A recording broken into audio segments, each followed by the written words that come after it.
Détecteur acoustique, ange gardien, vérificateur d'obus ou encore marchande de plaisir. Voilà tant de métiers du passé qui vont vous surprendre et on commence tout de suite avec mon top 10. Le détecteur acoustique. L'entre-deux-guerres avait émergé de nombreuses inventions pour contrer d'éventuelles futures invasions ennemies. La Première Guerre mondiale a traumatisé les populations et plus personne ne veut revivre un tel événement. C'est ainsi qu'on a pu voir apparaître des inventions toutes plus surprenantes les unes que les autres. Comme ce détecteur acoustique par exemple.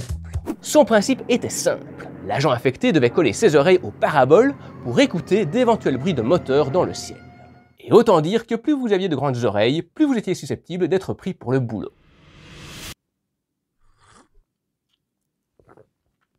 N'est-ce pas ? Mais cette méthode avait ses défauts. Au-delà de la fiabilité toute relative due à la qualité des matériaux utilisés, la concentration d'écoute demandée à l'agent était extrêmement fatigante. Cette version est la plus drôle à mes yeux, mais il y en a d'autres comme celle-ci, celle-ci ou encore celle-là. Le crieur public. Bien avant l'avènement des réseaux sociaux, il suffisait de sortir dans la rue pour apprendre les derniers potins et autres infos sulfureuses de l'actualité. Les crieurs étaient chargés de crier l'information dans les rues pour que les passants puissent les entendre.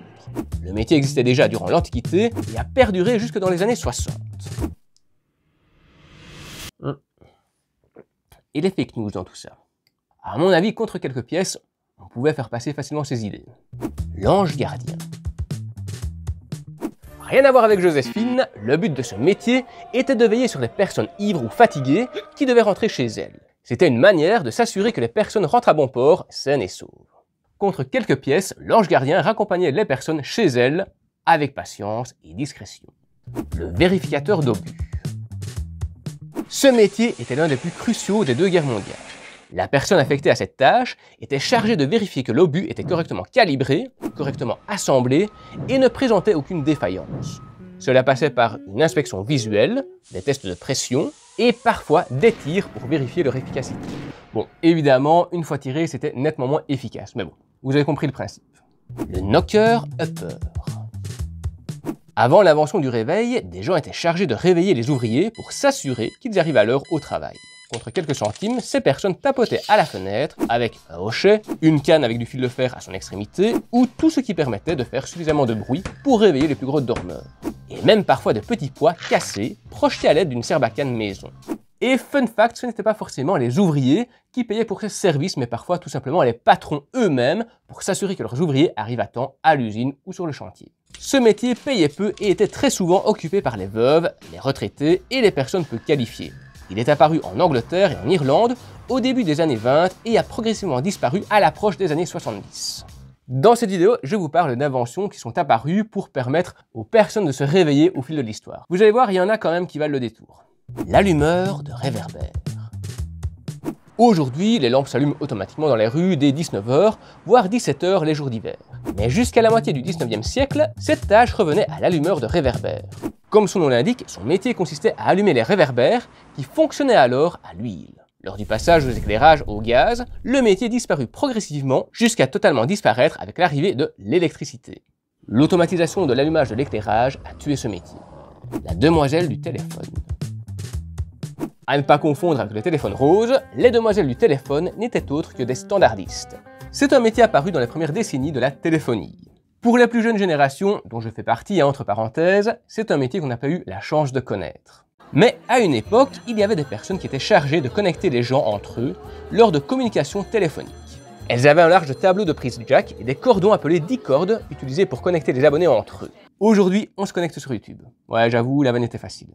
D'ailleurs, je sais pas si vous avez vu, mais il y a une série du même nom sur Netflix. Vous l'avez vu? Vous en pensez quoi? Je digresse, je digresse. La marchande de plaisir. Alors je vois déjà arriver, non, ce n'était pas un autre nom pour désigner les femmes de joie, mais bien un vrai métier à part entière qui permettait de rendre le sourire aux hommes, mais aussi aux femmes. Il s'agissait de vendeuses ambulantes de pâtisserie du 19e siècle. Elles déambulaient dans les rues avec des pâtisseries aussi fines que du papier, enroulées en forme de cône et coupées en deux dans la hauteur. Le bourreau. Je pense pas devoir vous faire un dessin. Aujourd'hui, ce métier est bien loin de nous, on le voit encore dans les films ou les dessins animés, mais à une époque, c'était un métier à part entière. Très souvent transmis de père en fils, le bourreau pouvait infliger des peines corporelles et de mort. D'ailleurs, il ne faut pas aller très loin dans l'histoire pour en trouver les dernières traces. En Allemagne nazie, un bourreau tristement célèbre pour la rapidité et l'automatisation de ses exécutions a marqué l'histoire du monde, Johann Reichhardt. Je vous en parle dans une autre vidéo sur les tribunaux de guerre et comment il a réussi à prendre les pleins pouvoirs en Allemagne. Je vous la mets en fiche. La loueuse de sangsues.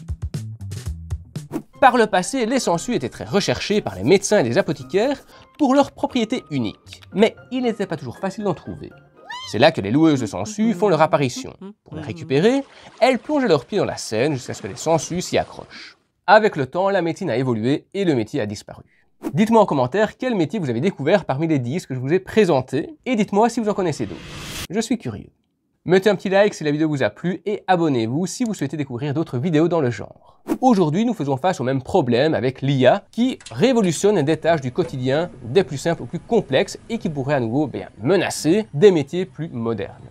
La différence fondamentale à mes yeux parmi les métiers qui ont disparu par le passé est qu'ils demandaient moins de compétences par rapport à ceux d'aujourd'hui qui sont menacés justement et qui sont plus qualifiés.